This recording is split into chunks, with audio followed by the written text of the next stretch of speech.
El problema, lo malo es que estén desordenados. Un ejemplo, el apetito sexual, eso es normal, a menos de que una persona sea sexual, sea parte de esta diversidad, cualquier persona tiene un apetito sexual normal, ¿no?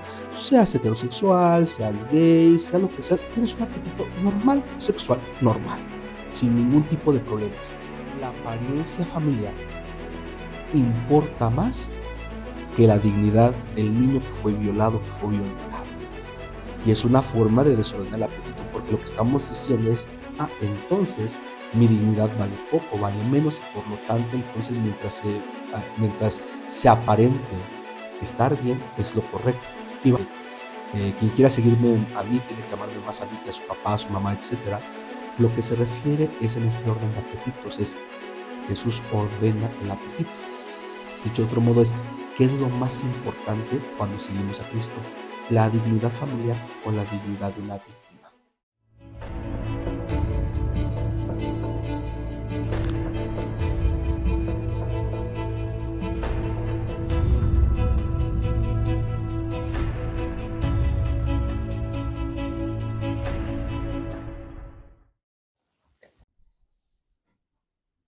Hermano y hermana, qué gusto saludarte nuevamente en un episodio más de Divina Humanidad, el podcast. Soy tu amigo, el reverendo padre Eric Silva, y me agrada mucho saludarte de nueva cuenta.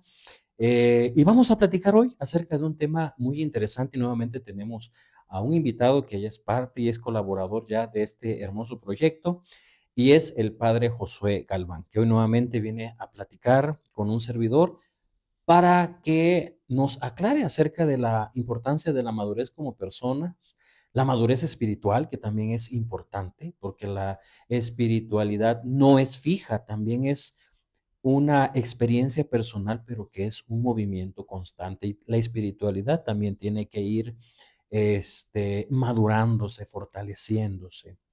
No es solamente lo que tenemos de imagen a veces de los santos, que ya los tenemos en una biografía y a veces pensamos que su vida fue muy celestial desde su nacimiento, y no ha sido así. También ha sido un trabajo constante, tanto de luces como de oscuridades, como lo fue con San Juan de la Cruz. Así que hoy tenemos de nueva cuenta al padre Josué Galván Uribe, rector de la parroquia de San Marcos aquí en la Ciudad de México, de esta diócesis de México, de la Iglesia Anglicana en esta diócesis de la Ciudad de México. Así que vamos a conversar con él y le damos nuevamente la bienvenida. Padre Josué, ¿cómo estás? Bienvenido nuevamente a Divina Humanidad.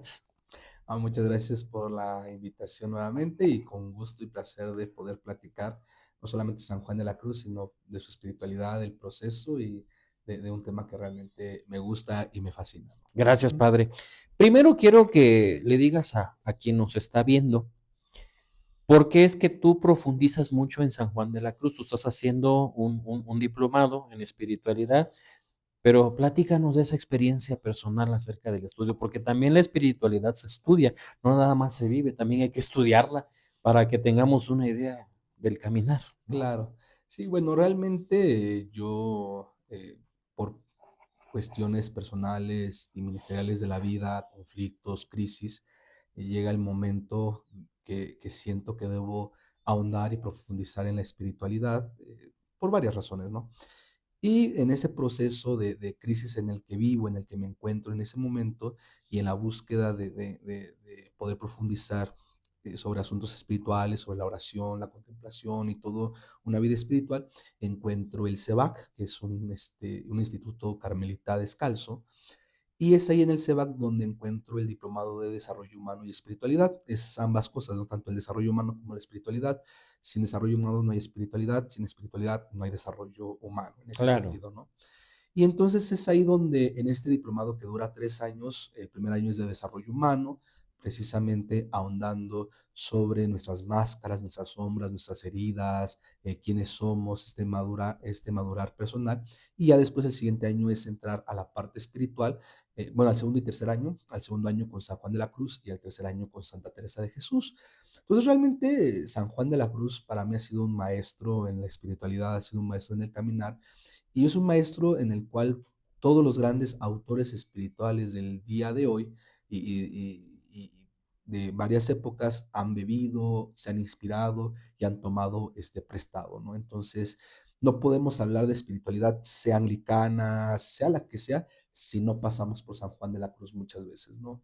Entonces, realmente San Juan de la Cruz es un autor, es una lectura que profundiza sobre la experiencia espiritual, sobre el camino que uno debe llevar, por un lado, y por otro lado al leerlo uno se da cuenta que es muy abierto, es decir, no se contiene en una religión o en una confesión de fe, sino que es una experiencia que habita al ser humano y que es contextual para cualquier ser humano que quiera caminar.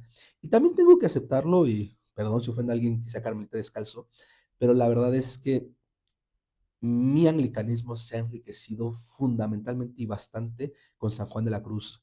La forma en que dialoga, en que habla y en que narra, en que escribe San Juan de la Cruz, en los procesos que va llevando, son perfectamente compatibles con la espiritualidad anglicana en muchos niveles y muchas formas. Ujú. Ok. Y eso es interesante, ¿no? Cómo un santo puede abarcar, no solamente el catolicismo romano, que es en donde es conocido, ¿no? Fundamentalmente, sino que también puede permear diversas espiritualidades y diversas formas de entender a Jesucristo, ¿no? Ujú. Hoy te recuerdo también a San Francisco de Asís, ¿no? San Francisco de Asís, que igual es un santo que ha permeado y ha ayudado a identificar a muchas realidades, inclusive hasta a las protestantes, Ujú. ¿no? Y bueno, San Juan de la Cruz en cuanto a la espiritualidad, pues tiene esta grandeza. Y algo que sí quiero enfatizar es que los sacerdotes también tenemos crisis personales, ¿no? No nada más vivimos, no por estar en el ministerio quiere decir que nuestra vida camina sobre hojuelas y todo es miel sobre esas hojuelas y todo es color de rosa. También tenemos crisis, ¿no? Y una de las cosas que yo recuerdo que en el seminario nos decían, si no tienes crisis, no sirves para esto, ¿no? Porque la crisis también nos ayuda a madurar y eso te ayudó a ti, padre, ¿no? De manera personal, ya más adelante a lo mejor tendremos la oportunidad de hablar con el padre José ya desde su experiencia particular, ¿verdad? Todo, cómo has vivido tu vida en el ministerio. Y hoy hablamos de esta parte de la madurez espiritual. ¿Qué tan importante es? Porque una de las cosas que yo noto, sobre todo de la gran mayoría del laicado, y una gran mayoría, es esa espiritualidad muy infantil. Nos cuesta mucho madurar ahí. Desde tu criterio, padre, ¿dónde está la parte que ha fallado? ¿Es el clero que no ha ayudado o el pueblo que no se deja ayudar? Bueno, realmente yo creo que no solamente el laicado, sino el mismo clero hemos tenido una espiritualidad y una fe muy infantil. Creo que somos ambas partes, ¿no? Y en ese sentido, yo creo que son ambos factores, ¿no? Tanto el clero no hemos sabido acompañar, sostener y cuidar los procesos espirituales de la gente, esa es una realidad, e indudablemente hay personas que tampoco le interesan llevar esos procesos espirituales. Mm. Eso también es otra realidad fundamental. De hecho, San Juan de la Cruz, si de algo se queja constantemente y se frustra constantemente y lo deja ver en sus escritos, es que los pastores, los clérigos, las personas que se dedican al cuidado de la feligresía, no conocen procesos espirituales. O los ignoran, o no los entienden, o no tienen el tacto pastoral. Y es algo que constantemente San Juan de la Cruz se enoja. De hecho, en el primer libro, que es de su vida al Monte Carmelo, en los primeros capítulos, de hecho, en el primer capítulo, San Juan de la Cruz se molesta, se enoja porque los mismos clérigos no saben reconocer cuando la persona está en una crisis, en la noche oscura, en otro problema, o sea, no saben identificar los procesos. Ujú. Y algo que recuerdo una frase de un clérigo de carmelita descalzo, Memo Uribe, Fray Memo Uribe, pero que también no recuerdo si es de San Juan de la Cruz o Santa Teresa de Jesús, se marca muy bien. El trabajo del clérigo o el trabajo del acompañante espiritual en general es estorbarle lo menos posible a Dios. Y de algo que se queja San Juan de la Cruz es que estorbamos bastante, ¿no? Que no Ujú. sabemos identificar. Y otra cosa que se complica es que creo que no terminamos de entender que la espiritualidad es una relación viva con el Dios vivo Ujú. y que es una relación que al estar viva y que es con una persona que es Dios, es una relación de proceso, de tiempo, no es instantánea, no es ahora creo, soy salvo y ya todo está bien mañana. Eso no es posible. Es un proceso constante en el cual lo conozco, camino con él. San Juan de la Cruz dirá, de repente Dios dará ciertos regalitos, como este coqueteo, ¿no? O sea, Ujú. te da estos regalitos, estos detalles, etcétera. Pero llegará un momento donde ya no haya milagros, detalles, regalitos, y ahí empieza otro proceso. Y, y el proceso también espiritual nos lleva a algo fundamental, que es conocernos a nosotros mismos, conocer nuestros apetitos, conocer nuestras sombras, conocer nuestras heridas de manera honesta y sincera. Y eso duele un montón. A los clérigos nos duele, como clérigos, aceptar que somos a veces muy humanotes. Es muy complicado, ¿no? Y al laicado también, y se le complica el reconocer que no siempre nuestras intenciones son buenas, bondadosas, y que estamos llenas de heridas, de problemas, de traumas, etcétera. Entonces es todo un proceso de vida, y es un proceso que no acaba en algún momento de la vida, sino que dura toda la vida. Es una relación que debo mantener viva toda una vida, que debo alimentar, nutrir, de autoconocimiento, de conocimiento con Dios, pero que también me va transformando. Y eso es complicado. Y es más complicado cuando en la relación con Dios pareciera que ya no hay nada. Cuando de repente en la relación con Dios ya pareciera que hay silencio, ya no está. Y ese proceso también se llama noche oscura. En ese proceso de autoconocimiento, de transformación y de mantenerse fiel en esa relación, es donde cuesta bastante trabajo. No sé si te ha pasado, padre, y nada más para terminar, que algunas personas llegan y dicen, no, es que antes sentía bonito ir a la iglesia, pero de repente ya no sentí bonito, o sea, como que algo se apagó. Ujú. Y eso es algo natural. No, si, cuando uno se casa, cuando uno tiene una novia, pues a veces se siente bonito, pero llega un momento en la vida donde ya no se siente esa emoción de los primeros meses o años y la relación debe cambiar, transformarse, ¿no? Pero es todo un proceso.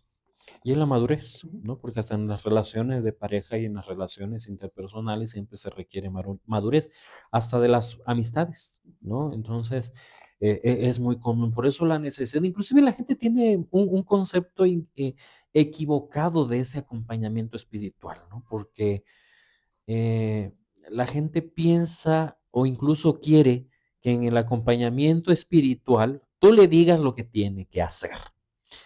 Y es lo que yo te decía, es el concepto infantil que tiene la gente porque se deja llevar y no asume su responsabilidad, que es el paso de madurez, ¿no? E incluso hay gente que te pide alguna dirección espiritual y que nada más con una sola charla ya quiere que se transforme su vida y se componga. Tampoco es un proceso.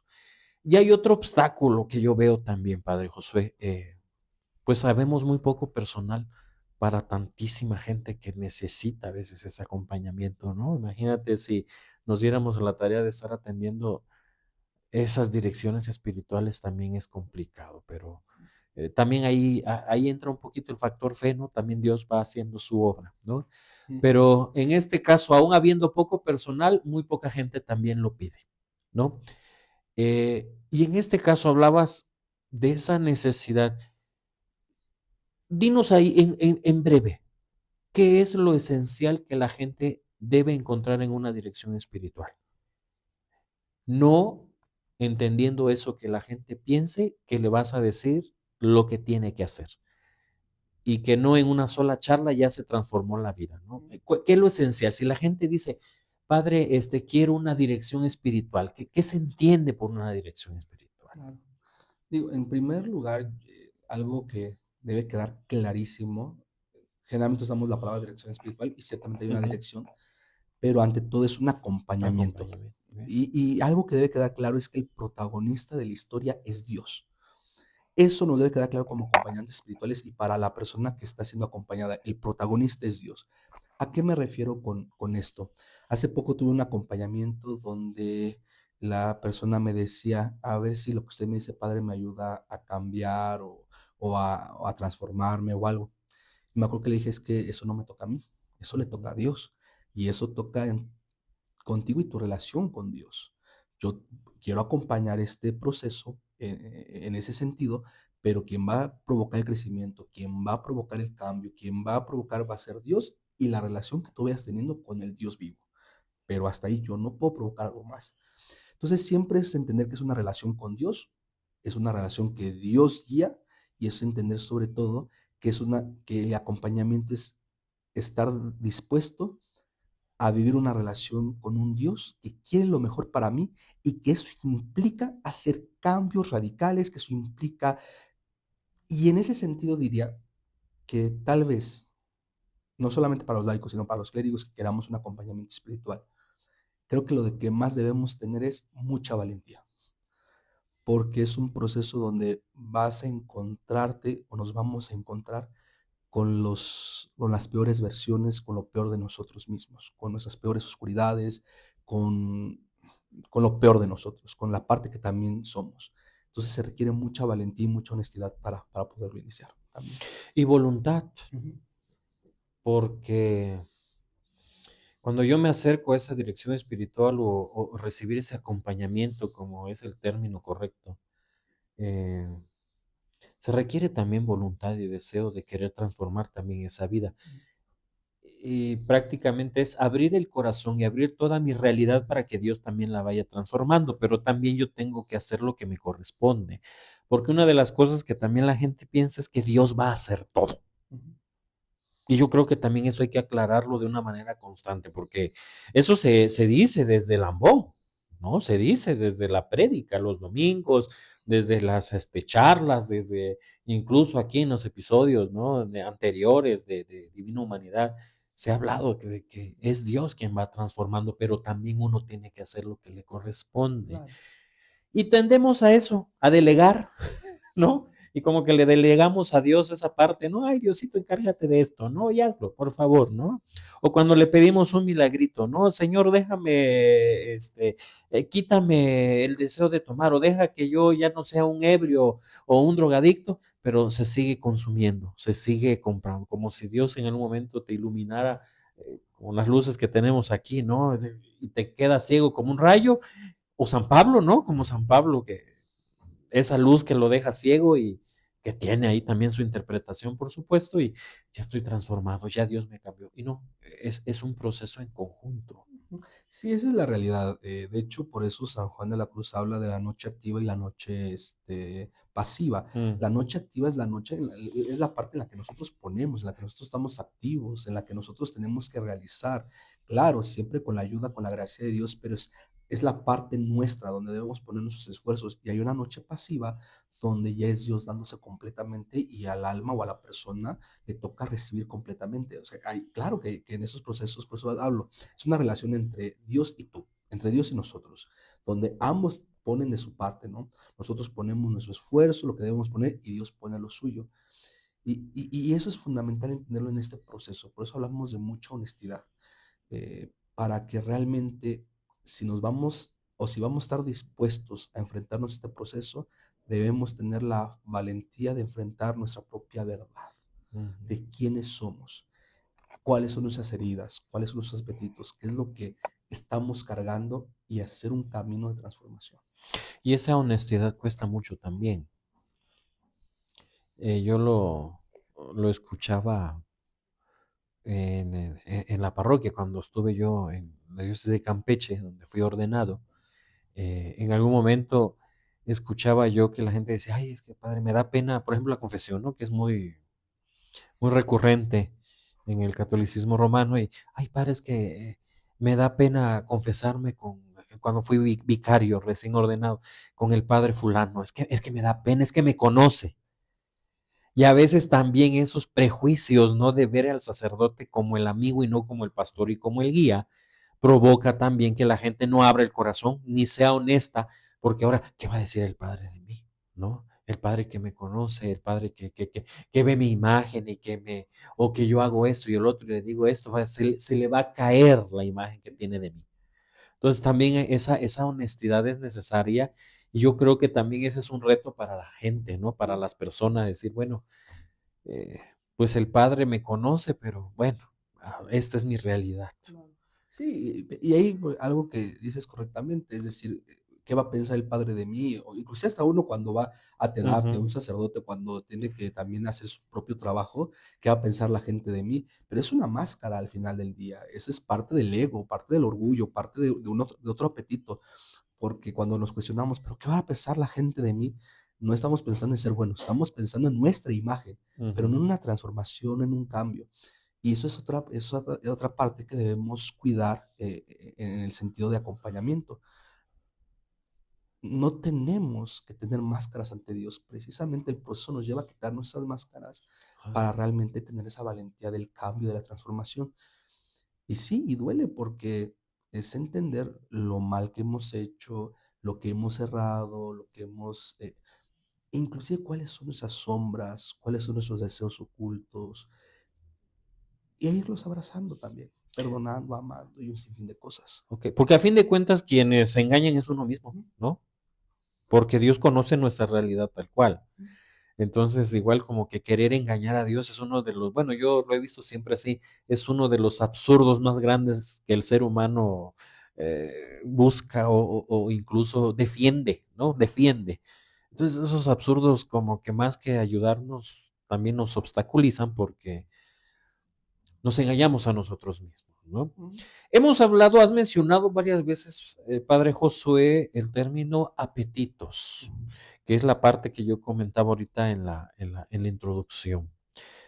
Platícanos desde esta parte, desde esta visión, desde San Juan de la Cruz, cómo entender los apetitos, porque incluso a la gente le dices apetitos y a veces nada más tiene configurada la palabra en determinadas cosas, Ujú.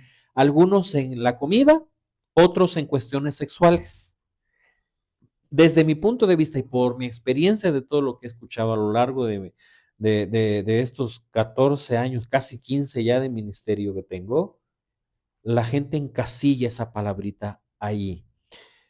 Y también se tiene el prejuicio de que el apetito no es bueno, o incluso lo ven desde la negatividad. Platícanos Claro. de esto, padre. Platícanos de los apetitos. Claro, de hecho, sí, claro, está como una palabra ya muy estigmatizada sobre la lujuria, el Ujú, deseo, ¿no? Todo lo malo. Hay que entender algo, San Juan de la Cruz, y realmente, eh, hablando desde una espiritualidad sana, casi nunca se aborda el tema de pecado. ujú, Porque el pecado es producto de un apetito desordenado. ujú, Realmente no es que a San Juan de la Cruz no le preocupen los pecados, pero le ocupa algo más importante que el resultado. Un ejemplo, si uno miente mucho, lo que a San Juan de la Cruz no le preocupa en primer momento que mientas, es porque mientes, por ejemplo. correcto. ¿De dónde se origina todo eso? En ese sentido, ahí hablamos ya de los apetitos. El apetito no es malo, partamos de allá, el apetito no es nada malo, no tiene nada que ver con algo perverso, cruel. Los apetitos son normales, son parte de la vida, Ujú, es parte de la existencia humana. Por ejemplo, apetito, lo que puede llegar rápido a la mente es como algo como hambre, ¿no? ujú, Por ejemplo, tener hambre es normal, tener sueño es normal, tener sed es normal, tener un apetito sexual es normal, son cosas normales de la vida, ¿no? Querer ser aceptado, querer ser querido, querer ser amado, es normal, ¿no? Entonces, el apetito nos habla de cosas completamente humanas que son normales, que son necesarias a veces hasta para la vida. San Juan de la Cruz lo dividirá en dos, que son los apetitos naturales y los apetitos voluntarios, ¿no? Dirá, los naturales no impiden la unión con Dios, que para San Juan de la Cruz la meta es la unión con Dios, no es irse al cielo, no es nada de eso, es la unión con Dios, o como los ortodoxos lo llaman la teosis, ¿no? Esta unión con la divinidad, donde eres más divinizado y eres más humano cada vez más, ¿no? Al servicio del amor, de la misericordia, etcétera. Entonces, dirá, los naturales no impiden esta unión con Dios, los voluntarios pueden impedirla, pero más allá de pensar que es algo malo, no es algo malo en sí, sino es que el problema o lo malo es que estén desordenados. Un ejemplo, el apetito sexual, pues es normal, a menos de que una persona sea sexual, sea parte de esta diversidad. cualquier persona tiene un apetito sexual normal, ¿no? Seas heterosexual, seas gay, sea lo que sea, tienes un apetito normal, sexual, normal, sin ningún tipo de problemas. Pero ¿qué pasa cuando el apetito está desordenado, no? Si eres heterosexual y tu apetito está desordenado y de repente, pues, ejemplificándolo de manera muy clara y muy horrible. ¿Ustedes saben cuál es el sector de personas que tienen más VIH-Sida en el mundo? Son las mujeres heterosexuales casadas. Y uno dirá, ¿cómo es posible? Y ya ves que se hizo el estigma de que los homosexuales en el ala gay, ¿no? De la humanidad es donde, uff. Y de hecho en los 70s, 80s se creía que era la única población que podía Ujú. contagiarse, ¿no? Pero no, son mujeres heterosexuales casadas, monógamas. Entonces uno dirá, pero entonces, ¿qué sucedió? Ah, claro, el marido Claro. iba a lugares donde conseguía sexo rápido, sin cuidarse, sin protegerse, y de repente contagiaba a la esposa, y no solamente a la esposa, al amante y a demás personas, ¿no? Ese es un apetito desordenado. El apetito sexual es normal, pero cuando lastimas, hieres a un ser humano, eso ya es desordenado, porque estás destruyendo la dignidad de otra persona. Entonces, el apetito sexual es normal, pero violar, pero engañar, pero lastimar, eso ya es otra cosa.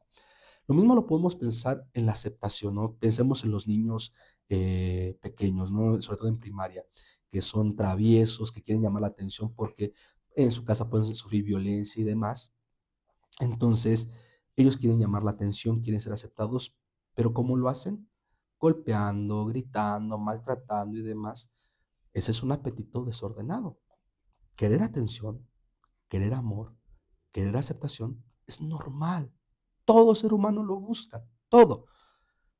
Pero conseguirlo dañando, lastimando, humillando, etcétera, eso ya está desordenado. ¿Qué está pasando para que lastimar a la gente sea tu manera de recibir atención, o de dañar, o de mentir? Y es ahí cuando hablamos del apetito desordenado. El apetito no está mal, el problema es cuando está desordenado. ¿Y por qué puede estar desordenado el apetito? Por muchas razones, sobre todo por heridas, traumas, prejuicios y un sinfín de cosas. Es ahí donde empezamos a hablar precisamente de esa transformación. En el camino espiritual, algo que se nos invita dentro de la noche oscura es precisamente encontrarnos con esos apetitos desordenados y ordenarlos. Ujú. No quitarlos, no destruirlos, no negarlos, transformarlos y ordenarlos. Donde puedes ser amado, puedes ser aceptado sin dañar a alguien, sin burlarte de alguien, sin lastimar a alguien, donde puedes vivir una vida sexual sana, sin necesidad. Sana y me refiero en el sentido que sea, ¿no? O sea, si eres heterosexual, si eres gay, pero sana en general. O sea, no discrimino en la parte de la sexualidad. Eh, Puedes vivir una vida de apetitos sanos mientras te conozcas, los reconozcas, sanes las heridas y vivas este camino de transformación que cuesta un montón y que requiere mucha valentía, porque requiere vernos tal como somos. Yo desde mi punto de vista, y aquí, padre, me desdices o me desmientes, pero también pienso, más que querer, pienso que muchos de esos apetitos desordenados son consecuencia también de cuestiones educacionales, ¿no? Porque no quiero que caigas tú, que me estás viendo ahora, que nos estás viendo ahora, no vayas a caer en la idea de que todo es cuestión médica, porque también a veces la gente, vuelvo a repetir, somos muy extremistas, nos, ay, entonces quiere decir que mi hijo tiene este desorden, quizás está mal de la cabeza. No, no es que estemos mal de la cabeza, sino que también hay mucho desorden porque las cuestiones educacionales no son correctas. Inclusive, padre José, me atrevo a hablar de los límites que no, a veces no se marcan. Hoy en día está esa crisis de los límites, ¿no? Inclusive, sale mucho hasta en los videos de comedia y de meme, ¿no? De que antes, híjole, sacaban la chancla y adiós, ahí estaba el límite. Hoy no, hoy a ver, hijito, y hasta terminan pegándole al papá o a la mamá, algo que antes no se veía. Pero también hay límites necesarios y pienso yo que esos esa falta, más que eso, esa falta de límites también hace que se desorganice, ¿no? Nuestro apetito, porque llegamos a extremos o llegamos a pensar en extremos que no son correctos. Claro.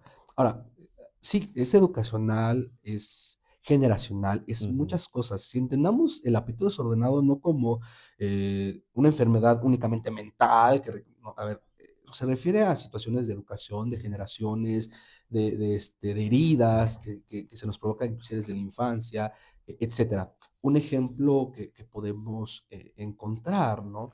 Bien hablabas de los límites, por ejemplo, es una realidad que todo niño que ha sido violentado en su infancia, con la chancla, con el cinturón, carga traumas, carga heridas. Es una realidad. Si esa fue la manera en que se nos pusieron límites, la realidad es que cargamos también heridas a partir de ahí y somos adultos violentos. Esa es una realidad.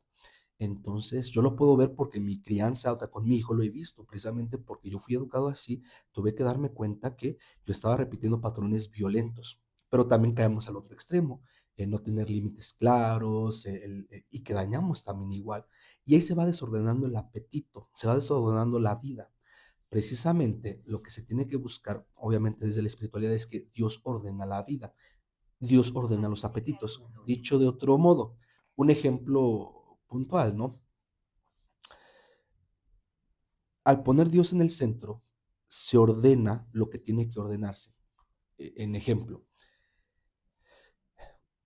sucede mucho en las familias, y quiero ser muy sensible con este tema porque es muy complicado, pero, por ejemplo, donde la niña o el niño recibe un abuso sexual por parte del tío, por parte del papá, por parte de quien sea, se recibe un abuso sexual. Y de repente, cuando el niño o la niña van con la mamá o van con la persona de confianza, oye, viví esto, generalmente la respuesta es, no digas nada, cállate, vas a destruir a la familia, etcétera, etcétera, etcétera. Y no nos damos cuenta de algo, lo que estamos diciendo implícitamente es, la apariencia familiar importa más que la dignidad del niño que fue violado, que fue violentado. Y es una forma de desordenar el apetito, porque lo que estamos diciendo es, entonces mi dignidad vale poco, vale menos, y por lo tanto, entonces mientras se aparente estar bien, es lo correcto. Y vamos desordenando el apetito. En Dios, a lo que voy es, cuando escuchamos una famosa frase de Jesús, cuando dice, quien quiera seguirme a mí, tiene que amarme más a mí que a su papá, a su mamá, etcétera, lo que se refiere es en este orden de apetitos, es Jesús ordena el apetito. Dicho de otro modo es, ¿qué es lo más importante cuando seguimos a Cristo? ¿La dignidad familiar o la dignidad de una víctima? ¿Cómo tenemos que actuar? En la crianza de los hijos, si Dios ordena el apetito, la cuestión es, un ejemplo, si Dios ordena el apetito y mi hijo ha cometido crímenes, tiene problemas de adicción y demás, si Dios está ordenando mi apetito, ¿qué es lo correcto? ¿O qué es lo mejor? ¿Dejarlo que siga y librándolo de toda responsabilidad? ¿O de repente decirle, ¿sabes qué? Te metiste en esto, tienes que pagar. Y eso cuesta un montón, porque realmente es desde un apetito ordenado, desde una vida ordenada, es, hijo, cometiste estas situaciones, te toca pagar, te toca ser responsable, porque el amor nos hace responsables. Entonces, cuando hablamos de estos hábitos desordenados, son a partir de estas realidades de ordenar la vida, ordenar la forma de actuar y demás, ¿no? Y es a partir de ahí donde nosotros tenemos que pensar el apetito desordenado, no como algo malo, sino precisamente como algo que tiene que ser ordenado por Dios. En un momento, en otro episodio, yo había dicho también que muchos de los temas que aquí hemos tratado son temas de novela, ¿no? Porque eso que acabas de decir es uno de los temas más recurrentes en las novelas, ¿no? En las novelas, de que la imagen es lo importante, ¿no? No importa pasar sobre lo que sea o quien sea, la imagen es lo que interesa. Y eso también es signo de lo que ha dañado a la humanidad, ¿no? Porque hemos puesto incluso nuestros valores, los hemos catafixiado por lo que dicen los demás y no por lo que en realidad valgo como persona y lo que tenemos que defender en el otro, que a fin de cuentas es lo que pasa también en las novelas. Siempre el el que es sencillo, el bueno, el que es el protagonista siempre es el bueno, ¿no? Y siempre sale, a fin de cuentas, después de todas las pedradas, sale reluciente, ¿no? Y el villano es el que sale. Incluso la gente espera ese final del villano más que el final del protagonista o de la protagonista. Pero va en eso, o sea, es un juego, ¿no? O sea, eh, hacemos a un lado los valores, la dignidad, como bien dices, pero a fin de cuentas es lo que nos va sosteniendo, ¿no? Y creo que es hacer conciencia hoy con este episodio de la necesidad de trabajar en el orden de esos, pues, apetitos. Hasta ahora no he escuchado a un psicólogo que lo diga y lo mencione, pero quiero también que quede claro aquí que la psicología nunca va a suplir a la vida espiritual, ¿no? Sino es un complemento, ¿no? Porque a fin de cuentas es una herramienta, una ciencia que Dios le ha regalado también al ser humano para poder ir trabajando estas cosas, ¿no? ¿Cuál es tu comentario a eso, padre? Sí, no, eso es una realidad. Vaya, entendamos algo y conectándolo con lo que decíamos al principio, lo que dices al principio, padre. Entendamos algo fundamental. Mucha gente que no va a terapia va con los acompañantes espirituales. Causa todavía menos estima que ir a terapia, pero la terapia es importantísima. Por eso, de hecho, es que el curso que estoy tomando tiene desarrollo humano y espiritualidad. Ujú. Parte de la espiritualidad implica un desarrollo humano y muchas veces, si San Juan de la Cruz no fue a terapia, fue porque no existía en esa época. Sí. Si no estoy seguro que hubiera ido, porque es parte de un autoconocimiento personal, de saber quién soy y de mis procesos que voy viviendo. Sí, me queda claro que muchas veces ir a terapia es un privilegio, pero debemos tomarnos en serio nuestro propio crecimiento personal, no desde una manera egoísta, sino desde una manera relacional, porque la terapia junto con el acompañamiento espiritual tiene que impactar en algo fundamental, mis relaciones. Dicho de otro modo, mis apetitos desordenados, lo que al final del día provocan es que mis relaciones estén mal, con Dios y con los demás. Eso es lo que provoca. San Juan de la Cruz utiliza un ejemplo que puede sonar hasta tal vez machista en algunos momentos, pero que causa risa, y habla de Salomón. Dice, no, Salomón era un rey increíble, muy sabio, muy todo, pero tenía un apetito, pequeñito, que amaba mucho a las mujeres, ¿no? Y este ser mujeriego, este Ajá. amor excesivo hacia las damas, hacia las mujeres, lo llevan a la ruina. Sabemos por la crítica bíblica que son más cosas, más situaciones, pero lo que San Juan de la Cruz va es algo muy importante y es, ¿cuántas personas no hemos conocido o nosotros lo hemos sido que por un apetito desordenado, por una, hasta por acciones que no sabemos de dónde vienen de nosotros, pero las hacemos de manera repetitiva, todo lo bueno que tenemos se va a la basura? ¿Cuántas veces no hemos escuchado la frase que dice, es que es un buen papá, un buen marido, una buena persona? Su defecto es que toma y cuando toma se convierte en un ogro. Ese pequeño apetito de la bebida que se genera por una herida, por un trauma, por un miedo, algo que está intentando solucionar, provoca que todo lo bueno que tiene la persona se vaya a la basura. Muchas veces. ¿Cuántas veces en nuestra vida, en nuestra realidad, cosas tan maravillosas que tenemos, que somos, habilidades tan maravillosas, se van a la basura por estos apetitos desordenados? Y quiten el nombre de apetitos desordenados, se suena muy, muy religioso. Pongámosle esta forma de heridas, de acciones repetitivas, que no sabemos de dónde vienen y que van dañando nuestras relaciones con los demás. Entonces, el apetito desordenado lo que va a hacer es que destruye nuestras relaciones con Dios y con los demás. Esa es una realidad. De hecho, dice San Juan de la Cruz, el apetito enflaquece, oscurece el alma, etcétera, etcétera. O sea, porque efectivamente lo hace, porque destruye nuestras relaciones con los demás y con Dios. Y por otro lado, la terapia, desde un ámbito personal, de desarrollo humano. Por otro lado, el acompañamiento espiritual, ¿qué objetivo tendría o qué objetivo tiene? Mejorar mi relación con Dios, pero mejorar mi relación con los demás. Aprender a amar más, a amar mejor, a perdonar, a no guardar rencor, a soltar y a hacer un sinfín de cosas que mejoran mis relaciones con los demás y con Dios mismo, evidentemente. Y esto conecta también con el episodio que está también aquí, lo encuentran aquí en el canal, donde hablé sobre que tenemos que aprender a ver a Cristo nuevamente en el pobre, ¿no? Porque cuesta mucho ver también en el ser humano esa realidad. Y cuando nuestra espiritualidad pues no está bien madura o no está trabajada en lo básico, me atrevo a decir esa expresión, por lo menos en lo básico, es entonces cuando también nuestra relación religiosa no es tan correcta, ¿no? Porque centramos a veces incluso la religiosidad o la vivencia de la religiosidad eh, en una proyección de algún trauma que yo tenga, ¿no? Inclusive hay gente muy apegada a la religión, ¿no? Que hasta después hay términos no muy elegantes ni sanos, pero hay gente muy metida en la iglesia, pero en su testimonio de vida, nada que ver. Sí, de hecho, San Juan de la Cruz también lo marca. Bueno, nada más como un ejemplo rápido. Nada más para cerrar el tema de apetitos, Ujú, con un ejemplo más evidente. Hasta el amor tiene que ser, vamos a decirlo, purificado y madurado.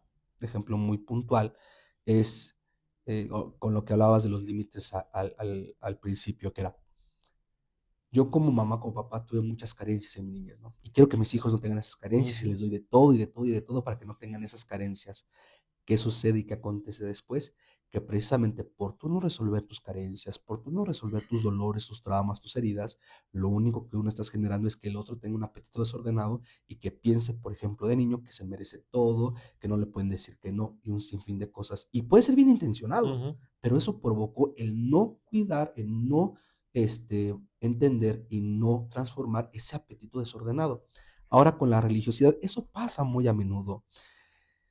San Juan de la Cruz también se señala y se lamenta de que la espiritualidad termina por ser, y dice, todo lo bueno de la espiritualidad, todo lo bueno de la religiosidad termina por ser usado de mala manera.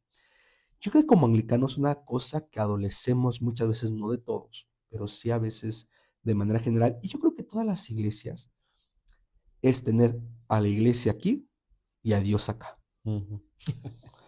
Eso es interesante. Adoramos un montón a la iglesia, le Ajá. damos la vida a la iglesia, protegemos a la iglesia, hasta decimos por el bien de la iglesia, pero a Dios lo tenemos acá.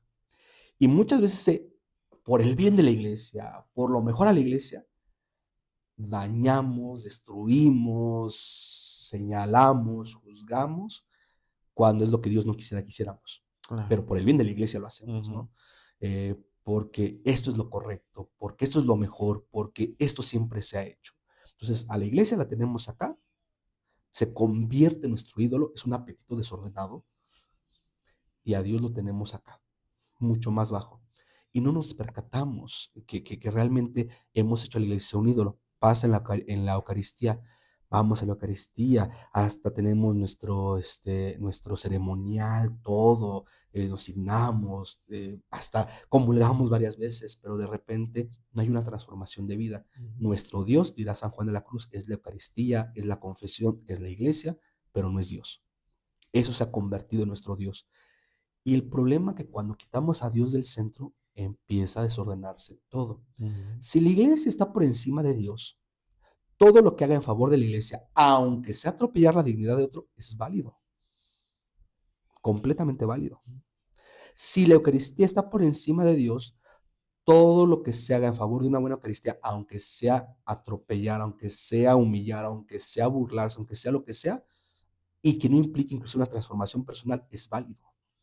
Cuando no, Dios no está en el centro, todo se vuelve válido en ese sentido, dentro de la espiritualidad. ¿Cuántas personas no conocemos? Una frase muy triste que un día una feligres me comentó, que era, todo el mundo admira a mi papá porque mi papá es la persona más generosa de la iglesia, más increíble en la iglesia, da manos llenas a la iglesia y todos me dicen, qué buen papá tienes porque es un papá que cómo da la iglesia. Y me duele porque no lo conocen dentro de las puertas de casa. Y claro, si la iglesia está hasta arriba, todo se pierde. Si Dios está hasta arriba, entonces debe ordenar todo, dónde va la familia, dónde va la iglesia. Como clérigos también nos pasa. A veces la iglesia está por encima de Dios, de la familia y de todo lo demás.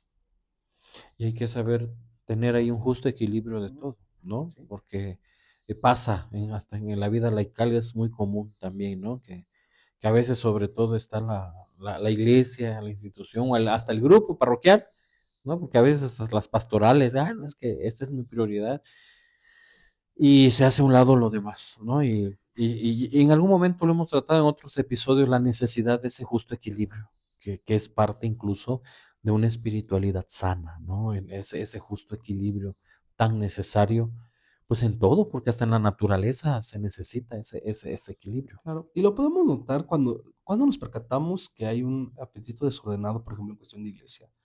Si para mí ministerio, sea sacerdote o mi grupo parroquial o mi ministerio de laico, el que sea, de repente me lleva a, por ejemplo, discriminar a los demás o decir a los demás que los demás no lo hacen bien, yo lo hago bien y los demás no tienen buenas ideas, entonces a partir de ahí yo saco a los demás del grupo, todos los demás nos sirven, únicamente el proyecto de la parroquia, de la iglesia sirve si yo lo hago porque mi idea es buena y Ujú, empezamos a discriminar, a sacar.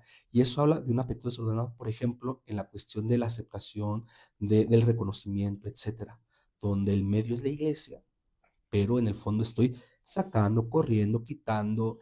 eh, pasa en otras iglesias, en las nuestras no pasa, pasa en otras iglesias.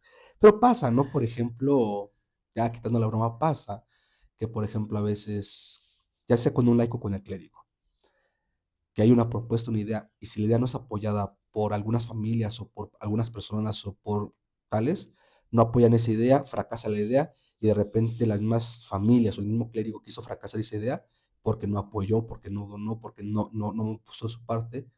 Ah, ya ven, les dije que iba a fracasar la idea. Si no me escuchan a mí, esta idea fracasa. ujú. Claro, o sea, ya pusimos todo lo que teníamos para que fracasara y decimos, es que ven, si me hubieran hecho caso a mí, si hubieran hecho mi idea, habría funcionado, pero como no fue la mía, vean lo que pasó. Sí, Pero ya boicoteé, ya no apoyé, ya no fui, un sinfín de cosas. Y eso habla de un apetito desordenado, de reconocimiento, de aceptación, un sinfín de cosas. El pecado es la división, pero antes de la división, antes del boicot, ¿qué hay adentro de todo eso? claro. Sí, de lo que te lleva a ese Ujú, pecado, ¿no? Porque, como bien decías, San Juan de la Cruz no se centra en esta idea pecaminosa, pero pues hay acciones del ser humano que no conllevan incluso un pecado como tal, porque fue proyección, ¿no? De una herida, de una cuestión no trabajada o mal trabajada también. ujú. Y bueno, que lamentablemente se llega a momentos o a decisiones inclusive tristes, ¿no? Como es el que alguien se quite la vida, lamentablemente, ¿no? Puede ser a veces por cuestión médica o por cuestiones de heridas también que están ahí en el corazón, en la mente, que no son sanadas y que lamentablemente llegan a esa consecuencia, ¿no? Bueno, y como lo que mencionabas ahorita, no solamente boicotean y dicen ya ven si no me escuchan, sino también se van. Entonces es otro, pues como no hicieron lo que yo quería, me voy. Ay, Y de ahí viene la frase de, ya ven, ya hay menos feligreses, porque sí, claro, se fueron, etcétera. claro. Y nada más como paréntesis, recordando a las personas que pueden quitarse la vida, eh, más allá de pensar de un apetito desordenado, que bien puede haberlo ahí de una herida, también tenemos, eso es lo triste de los apetitos desordenados, que no solo me afectan a mí, afectan a los que nos rodean. Una persona que llega a quitarse la vida, recordemos, ninguna persona en general quiere quitarse la vida, quiere acabar con el dolor y no encuentra más formas, muchas Ujú, veces emocional, espiritual, etcétera. Y cuando pensamos en ello, a veces nos centramos en la persona que se suicidó, pero no pensamos, por ejemplo, en todo lo que hubo alrededor que llevó a esa persona a un punto de quiebre tan grande, ¿no? La humillación, el ignorar, el, por ejemplo, si la persona era, que es un índice alto de la diversidad sexual, la no aceptación de su familia, que lo ujú. corrieron, bla, bla, bla, bla, bla. Entonces, de repente se nos olvida que también los apetitos desordenados de alrededor y las acciones que cometemos por esos apetitos desordenados pueden llevar a alguien a la muerte también, ¿no? Pensemos, por ejemplo, asaltar, que la persona cree que asaltar sea o matar sea un trabajo normal, ¿no? Necesito dinero, quiero comer, necesito reconocimiento, me dedico a hacer daño, a robar, a matar, etcétera. y de repente, pues es parte del trabajo. Y ese apetito, ese desorden, esa situación llevó a lastimar a gente de fuera, ¿no? Eso pasa también. Entonces, cuando pensemos en alguien que perdió la vida, pensemos también en todo lo que hubo alrededor de apetitos desordenados que llevaron a dañar a esa persona. Sí, eso creo que, bueno, pienso que es lo más, ya el extremo, ¿no? Ya, ese es un punto terrible, como que o sea, pues, la muerte no hay remedio, ¿verdad? Pero llegar a ese grado ya es muy doloroso, muy triste, y eso creo que habla de la decadencia que la humanidad tiene, ¿no? Como creación de Dios, como simplemente seres humanos, y bueno, tantas cosas que podemos decir tristes que llevan a ese extremo. ¿Algo más, padre, que quieras compartir o cerrar ya este episodio que está bastante interesante? Yo nada más para cerrar es recordar, o sea, no abandonamos el apetito por masoquismo. San Juan de la Cruz siempre dice algo importante. No podemos abandonar algo si no se nos presenta algo mejor. Y en este caso es Dios. Es decir, si vamos al camino espiritual no es por únicamente ser masoquistas y sentirnos mal, es porque hemos sentido y reconocemos el amor de Dios en nuestras vidas. Y esa prueba del amor de Dios en nuestras vidas se vuelve más importante, más vital, mucho más grande que cualquier apetito y cualquier migaja. San Juan de la Cruz se quejará de que, ¿cómo es posible que como humanos nos conformemos con migajas que no llenan, cuando Dios quiere amarnos completamente, quiere darse completamente? Entonces, el proceso que llevamos en la noche oscura, el proceso que llevamos en ordenar los apetitos, todo este proceso es porque se nos ha presentado un amor más grande y mejor, que es Dios. Eso no lo podemos olvidar. Y con esto quiero cerrar precisamente. El camino que llevamos adelante en la transformación, en la unión con Dios, es porque hemos conocido al Dios que nos ama, que nos habita y que nos invita a vivir una vida plena, feliz y en relación de amor con los que nos rodean. Muchas gracias, Padre Josué. Pues recordar que Dios es el centro de nuestra vida y que Él es el que le da sentido pues a toda nuestra existencia. De Él venimos, a Él regresamos, ¿verdad? Y eso hay que tomarlo en cuenta. A fin de, yo algo que se lo digo a veces a las quinceañeras, casi es muy común que yo lo repita. eh, Solamente Dios le da sentido a nuestra existencia y les pongo de ejemplo a la gente que tiene el mundo a sus pies, tiene dinero, tiene fama, tiene bienes y que su vida lamentablemente a veces termina mal, termina en cárcel, termina en muerte, termina en situaciones de calle donde lo pierden todo y dice uno, ¿y qué pasó? Si tienen todo lo que la gran mayoría de la humanidad anhela, tenían todo del mundo, pero no tenían a Dios en su corazón. Y cuando Dios está en el corazón, pues entonces ya incluso todo eso que el mundo te da adquiere sentido. Y no es la meta, sino se convierten en instrumentos, ¿no? También para la generosidad, para el bien, para estar en contacto con Dios. Así que pues hoy en este episodio, pues gracias Padre Josué, hemos aprendido mucho, recordado, refrescado esta parte también de la espiritualidad que es importante. Ojalá que tú que me estás escuchando, que estás viendo este episodio, seas consciente de la necesidad de madurar también tu vida espiritual y que la analices, ¿no? El poder sentarte en algún momento de tu vida, hacer ahí un paréntesis, una pausa de todo el ajetreo que se vive día con día y poder pensar, bueno, ¿cómo estoy espiritualmente? ¿No? ¿Cómo están mis apetitos o qué tan desordenados están? ¿Y qué necesito hacer? Herramientas hay. Dios nos ha regalado muchas herramientas, ¿verdad?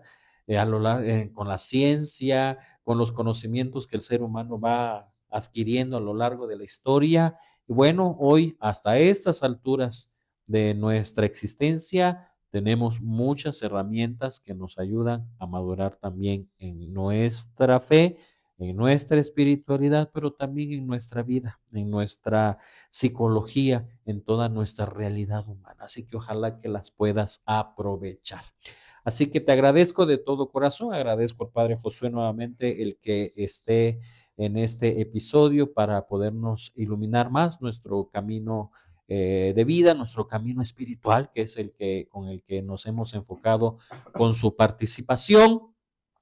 y ojalá que te sirva de mucho. Así que te invito a que compartas este video, que le des like, que también compartas el canal, que le des clic a la campanita y que también puedas comentar si tienes alguna duda, si tienes también algo ahí que tenga en tu mente inquietud y quieras que se te conteste, se te dé una respuesta, con gusto puedes hacerlo ahí de manera general o buscar también la forma de hacerlo de manera particular y bueno, comunicarte con un servidor para poder obtener respuestas a las dudas que puedas tener también sobre cada uno de los episodios y de los temas que vamos platicando aquí en Divina Humanidad, el podcast. Así que puedes seguirme también en mis redes sociales, por Facebook, por Instagram, por TikTok y ahora también con mi página web.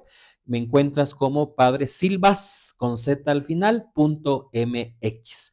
Y ahí también vas a tener el link para poder contactarte de manera personal a través de WhatsApp, ¿verdad? Con esa línea que está ahí para apoyarte cuando tengas alguna necesidad espiritual, alguna necesidad también para poder acercarte a Dios. Así que las herramientas están, ya nada más a veces son los pretextos los que nos ganan, pero ahí está una forma más con la página web para poder acercarte y poder recibir esa ayuda que necesitas.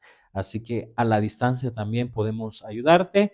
Puede ser un servidor, si quieren contactarse también con el Padre Josué, pueden hacerlo a través también de este medio y ya lo canalizamos hacia él, ¿no? Así que ahí están las herramientas para poder recibir algún apoyo que de manera especial es el apoyo espiritualidad. Entonces me encuentras en mi página web como Padre Silvas con Z al final, .mx. Y ahí también está mi correo electrónico de atención personalizada. También está ahí el link para poderte comunicar con un servidor a través de WhatsApp. Y bueno, pues están esos medios para poder ayudarte en tus necesidades, de manera especial espirituales y de fe. Muchas gracias, agradezco de todo corazón que me hayas acompañado en este episodio. Dios te siga bendiciendo, te siga acompañando a ti y a toda tu familia en todo lo que vas haciendo y emprendiendo. Y bueno, me despido. Soy tu amigo, el reverendo padre Eric Silva, y me encuentras aquí como Silvas, ¿verdad? Así que ahí está y me despido. Te agradezco que me acompañes. Nos vemos en el siguiente episodio. Y no olvides que siempre hay que tener una mirada positiva ante la adversidad. Bendiciones abundantes para ti y los tuyos.